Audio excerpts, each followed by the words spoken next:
Então, o ponto 1 dessa mensagem é: não pule etapas. Você que está acostumado a anotar, você que está em casa também, você pode anotar.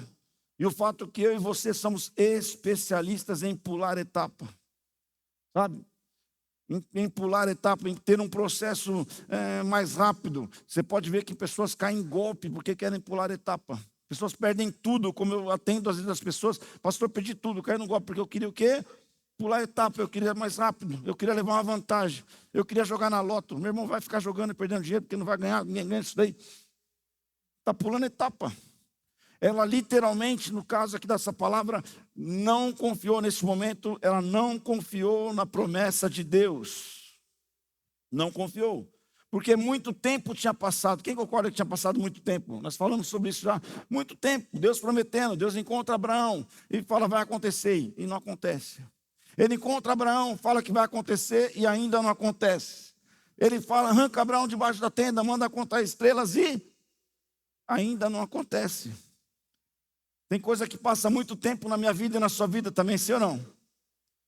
Parece que uma eternidade, parece que não vai acontecer. Parece que não vai chegar a hora de Deus realizar um milagre sobre as nossas vidas. Passa tempo e nós não sabemos como lidar com isso. O fato é que o tempo, muitas vezes, tem o poder de enfraquecer o que Deus diz ao nosso respeito. Todo mundo passa por isso. Quem não passa por isso, atira a primeira pedra. Mas o tempo, às vezes, entre a promessa e o cumprimento da promessa, às vezes passa muito tempo e tem o poder de enfraquecer aquilo que Deus disse a respeito da nossa vida.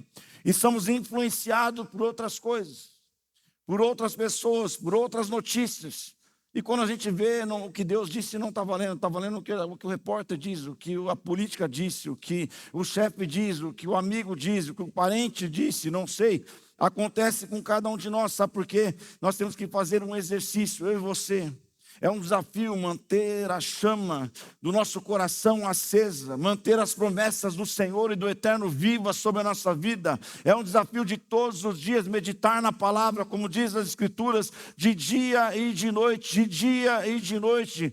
Sabe o que a palavra de Deus diz? Levante as suas mãos, eu quero declarar sobre a tua vida que você é bendito, que você é abençoado, que você foi chamado para uma obra, que você foi redimido pelo sangue de Jesus, que você foi abençoado assim como Abraão, e a tua descendência é abençoada, é bendita no Senhor. A palavra de Deus diz isso. A palavra de Deus diz que as portas do inferno não prevalecerão contra a igreja do Senhor, e você é a igreja do Senhor. Então o inferno tem que recuar, ele não pode vencer, ele não pode prevalecer, ele jamais prevalecerá, porque a palavra de Deus diz, se ela diz, eu creio e eu creio, aleluia, em nome de Jesus. Ah, mas pastor, o que acontece? Acontece que eu entrego na mão de Deus e pego de volta. Quem nunca? Deus, está nas suas mãos. Eu entrego para o Senhor. Está demorando, vou pegar de volta. Entregou, Deus não fez do jeito que você imaginava. Você falou assim: pego de volta, eu vou dar um jeito de criar um caminho. E é o que o texto está dizendo. A própria Sarei está abrindo mão daquilo que Deus disse. E está falando: talvez eu cumpra uma família não do jeito que Deus falou, mas eu cumpro essa família do jeito diferente. A empregada vai engravidar e ela vai resolver a situação. É isso que ela está dizendo. Eu não confio no jeito que Deus fez, eu estou criando um plano B. Deixa eu dizer para você, para Deus não tem plano B. Para Deus não tem atalho. Nós não podemos limitar aquilo que Deus está fazendo. Cuidado, nunca limite o modo de Deus operar. Chacoalha alguém e diz para ele assim: cuidado, meu filho. Diga para ele com fé: cuidado, meu filho. Nunca limite o modo de Deus operar a respeito da sua vida. Ele não se encaixa dentro de uma caixa. Não dá para você dizer o tamanho de Deus. Ele é eterno, Ele é poderoso, Ele é o Rei dos Reis, Ele é o Senhor dos Senhores, Ele é o Príncipe da Paz, Ele é o Todo-Poderoso, Ele é aquele que nunca perdeu uma batalha. Não tente encaixar Deus, não tente limitar Deus, porque Ele é sobrenatural. Não há limites. Da palavra dele diz que não há nada impossível para Deus. Quando Ele opera, quem pode impedir? Quem pode parar suas mãos poderosas? Diga: ninguém. Ele é o nosso socorro na hora da angústia, aleluia. Ele é o nosso socorro na hora da tribulação, meu querido. Mas Sarai continua limitando a Deus. Deus aparece de novo. Gênesis capítulo 18, está na sequência, por enquanto. Verso 12, diz assim: por isso riu consigo mesma, quando pensou, depois de já estar velha, e meu senhor já idoso, ou seja, complicado, ainda terei esse prazer? Ela sorriu. Diga comigo, ela sorriu. Ela desdenhou. Sabe o que ela diz assim no português de hoje? Até parece que pode acontecer isso. Sabe o que ela está dizendo? Eu sou velha e ele é um idoso. É impossível acontecer isso sobre a minha vida. É impossível essa porta se abrir. Sabe que às vezes a gente coloca no coração, é impossível esse casamento ser restaurado. É impossível essa empresa ser reativada de novo e prosperar de novo.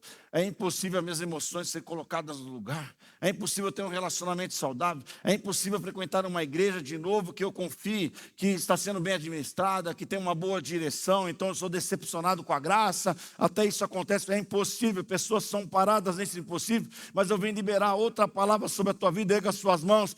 Tudo é possível para Deus. É possível o seu casamento ser restaurado. É possível os seus filhos, como eu enviei meu filho aqui, ser um filho abençoado, que teme a Deus, que busca o Senhor, como meus 2 filhos são. É possível as portas se abrir, porque muitas vezes nas minhas empresas eu vi tudo dar errado, mas o Senhor abriu uma porta de escape, uma porta de socorro, uma porta, aleluia, de milagres sobre a nossa vida. É possível pessoas serem curadas. É possível que eu vi pessoas curadas de câncer, todo tipo de doença.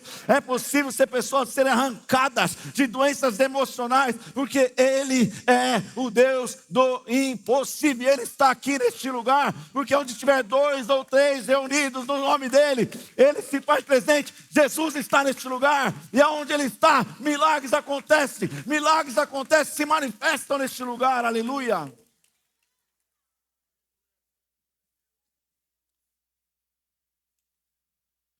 Temos que tomar cuidado com as nossas decisões diante de Deus. Cuidado, você pode estar reclamando daquilo que você fez. Outro detalhe. Nossas decisões nos levam a situações e a gente fala assim: e aí, o que está acontecendo, Deus? Eu vejo pessoas falando assim: Deus não viu isso? Deus não estava cuidando disso? Onde estava Deus? Deus estava lá no céu, olhando você fazer coisa errada. Assim como Saraí estava fazendo coisa errada, gente. A gente precisa acordar para isso. São as nossas decisões que decidem muitas coisas sobre a nossa vida. E às vezes nós reclamamos daquilo que nós mesmos geramos. Jesus é o caminho. Diga comigo, Jesus é o caminho. Diga, Jesus é o caminho. Diga assim, mas talvez, com fé, mas talvez, só talvez, eu tentei ir por um atalho. Diga para alguém do teu lado, acho que vai entender melhor. Diga assim, Jesus é o caminho. Mas talvez, só talvez, você tentou pegar um atalho. Furou o pneu do carro, estourou a roda, deu confusão. Gênesis 21, só para você entender o atalho, onde vai dar o atalho. Estou indo para frente para depois voltar. Gênesis 21, verso 9 diz assim: Sara, porque aqui já é Sara, porém, viu que o menino, o filho de Agar, a egípcia, dera Abraão, estava rindo de Isaac. Sabe por que aqui o contexto é: Isaac já nasceu, a promessa já foi cumprida. Mas já tinha Ismael no meio da promessa. Ismael não era para estar lá, mas Ismael já está lá, porque ela criou esse caminho. Entende? E ela riu de Deus. O que ela fez? Diga assim, ela riu de Deus. Agora tem Ismael rindo do seu filho, da sua promessa. Coincidência? Não. Semeadura? Colheita. E disse a Abraão: livre-se daquela escrava e do seu filho, porque ele jamais será herdeiro com meu filho Isaque. Deus tinha um plano perfeito. E Saraí fez um plano paralelo. Sabe? Deixa eu te dizer para você, a vontade de Deus é boa, ela é perfeita, ela é agradável. Mas eu vou dizer para você que a vontade de Deus, diga comigo, a vontade de Deus, ela é boa, ela é perfeita, ela é agradável. Não a sua vontade, não a minha vontade. Esse é o problema. E ela criou aqui um plano dela. E Deus não estava nesse plano. Sabe o que eu quero te convidar a você pensar aí no seu lugarzinho aí. E eu pensei sobre essa mensagem, que quando eu escrevo, eu encontro cada coisa. Falo assim, Deus, que bom, né? E eu vou melhorando. A gente vai melhorando. Sabe, a palavra é para todo mundo, para o pastor, para o voluntário, para o líder, para o membro, não importa. Você chegou hoje a palavra para você, você chegou aqui faz 20 anos a palavra para você. A tua avaliação é, será que você está no plano original que Deus desenhou para você? Será que o plano que você está cumprindo aí, fazendo, se movendo, é o plano de Deus ou você já deu uma adaptação nesse plano aí? Deixa eu te dizer para você, Deus não trabalha com cópia, Deus não trabalha com réplica, Deus não trabalha com plano B e nem com plano paralelo. Nós precisamos avaliar, porque se você está vivendo a vontade de Deus, meu irmão, fica debaixo da promessa, fica debaixo da voz do Senhor, porque no tempo vai cumprir, vai acontecer, porque você está debaixo da promessa. Mas talvez você tenha tentado adaptar algumas coisas, então também você tem uma opção de voltar para o plano original, para aquilo que Deus desenhou para você. A verdade é que talvez confronte o seu coração. Existem consequências para as nossas decisões. Quem concorda comigo que existe consequência para cada decisão que nós tomamos todos os dias? Quem concorda? Alguém levanta a mão para concordar? Se você tomou banho, pode levantar, alguém não vai cair do teu lado. Em nome de Jesus, tem consequências para cada decisão que nós tomamos. E aqui eu tenho absoluta certeza que todos tomam decisões boas e ruins. Sim ou não? E a maioria tentando acertar as suas decisões.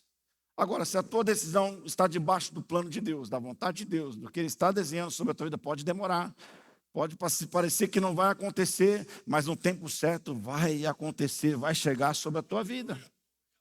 Então, tempo de avaliação. Agora, apesar das nossas decisões gerarem consequências ruins sobre a nossa vida muitas vezes, eu tenho uma excelente notícia para você. Quem gosta de excelente notícia, diga eu. A consequência não anula a promessa. Será que você pode erguer suas mãos aos céus? Diga assim, graças a Deus, porque as consequências nunca anulam as promessas de Deus sobre a minha vida. A promessa continua existindo. O que Deus prometeu vai acontecer. Ele não muda, Ele não falha, Ele não volta atrás. Diga assim, a promessa sobre a minha vida vai acontecer. Vai acontecer.